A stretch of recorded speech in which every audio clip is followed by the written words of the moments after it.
Painted, Painless Learning। Hello dear students, हम शुरू करने वाले हैं आज एक्सरसाइज 1.2। एक्सरसाइज 1.2 में 3 क्वेश्चन है और बहुत ही आसान क्वेश्चन है।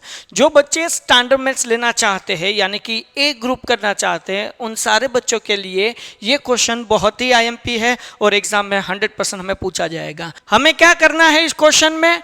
Prove that root 5 is irrational number. हमें ये प्रूव करना है कि ये इरेशनल नंबर है।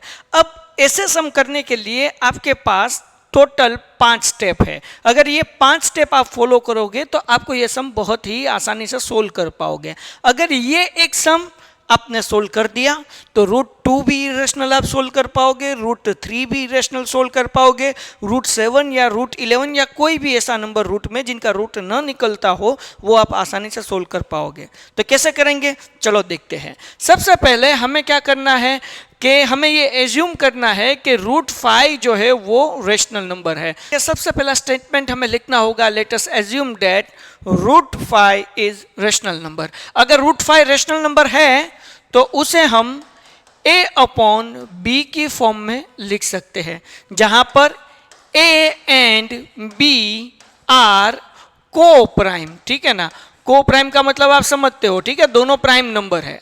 अगर दोनों प्राइम नंबर है तो उनका HCF क्या निकलेगा? आप कहेंगे सर अगर दोनों प्राइम नंबर है तो उनका HCF निकलेगा 1। इसीलिए मैं यहां पर लिख लेता हूं therefore HCF A and B is equal to 1। Clear है? इसमें कोई इतना मुश्किल भी नहीं है, बहुत ही आसान स्टेप है। तो अब देखिए हमें क्या करना है। B डिवीजन में है, अगर इज इक्वल टू की इस तरफ लाएगा, ये B डिवीजन में है, अगर इज इक्वल टू की इस तरफ आएगा तो मल्टीपल में कन्वर्ट हो जाएगा। Then root 5 B is equal to A। अब इसके बाद वाला स्टेप क्या है? बहुत ही आसान है भैया, हमें दोनों तरफ स्क्वायर करना है। क्यों करना है? क्योंकि 5 को हमें रूट में से निकालना है। तो मैं क्या करूंगा, दोनों तरफ स्क्वायर कर दूंगा। तो अब हमें ब्रैकेट में लिखना होगा ना, स्क्वेयरिंग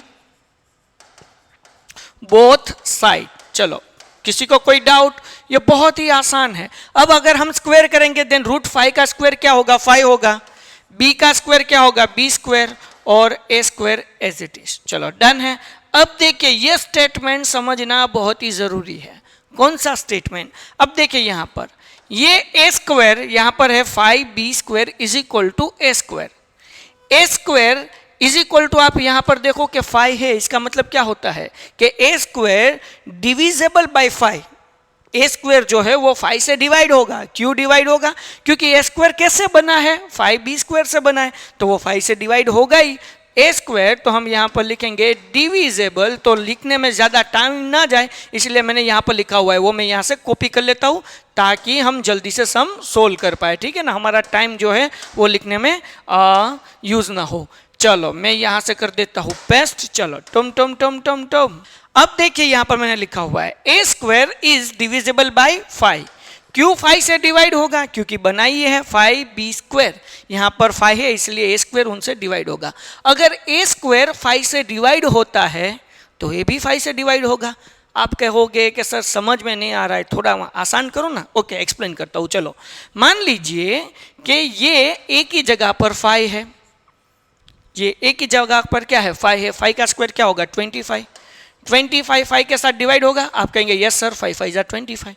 ओके, अब देखिए अगर 25 5 के साथ कट हो रहा है तो 5 भी 5 के साथ कट होगा कि नहीं? क्यों? क्योंकि a की जगह पर मैंने क्या लिखा है?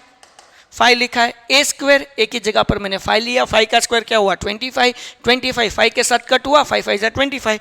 इसी तरह से अभी मैं कर देता हूं a डिवाइड बाय 5। चलो a डिवाइड बाय 5, a हमारे पास क्या है? 5 है। देन 5 डिवाइड बाय 5 क्या आंसर मिला? 1। मतलब क्या? 25 भी 5 से कट हुआ, ये 5 भी 5 से कट हुआ कि नहीं? अगर a स्क्वायर 5 के साथ डिविजिबल है तो a भी 5 से डिविजिबल होगा। ये हमें मिली इक्वेशन नंबर 1।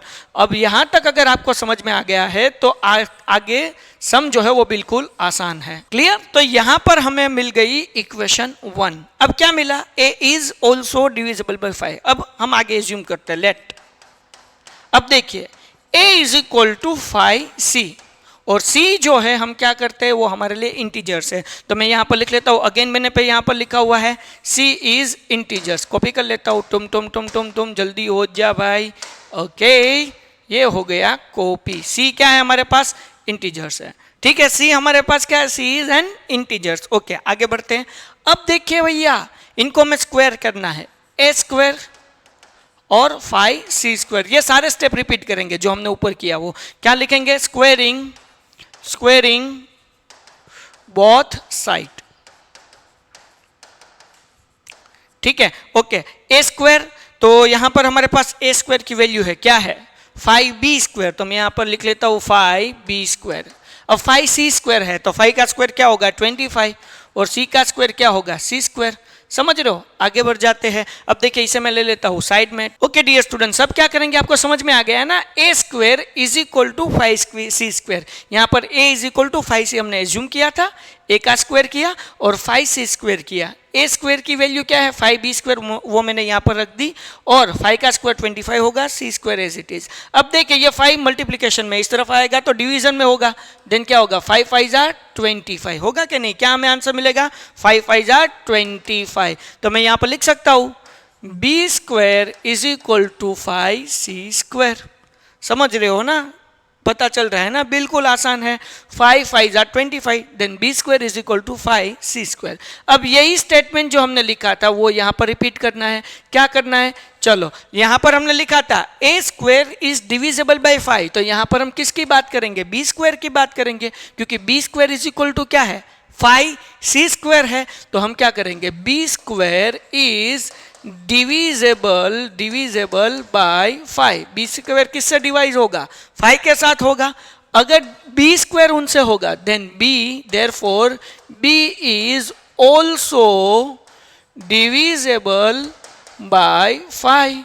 b² अगर 5 के साथ डिविजिबल है देन b भी 5 के साथ क्या होगा, डिविजिबल होगा, ठीक है। चलो इसे हम कह देते हैं इक्वेशन 2। अगर आप ध्यान से देखो इक्वेशन 1 में a is also divisible by 5 and b is also divisible by 5, मतलब क्या, दोनों का कॉमन फैक्टर क्या निकला, कॉमन फैक्टर 5 निकला ना। देयरफॉर यहां पर मैं लिख लेता हूं देयरफॉर फ्रॉम इक्वेशन 1 एंड 2, अगर आप पहली और दूसरी इक्वेशन को देखोगे तो आपको पता चलेगा a भी 5 के साथ डिविजिबल हो रहा है, b भी 5 के साथ डिविजिबल हो रहा है, मतलब क्या, दोनों का कॉमन फैक्टर 5 है। इसका मतलब क्या हुआ, HCF जो है वो a और b का क्या निकला, 5 निकला ना, क्योंकि यहां पर भी 5 है और यहां पर भी 5 है, दोनों का HCF 5 निकला।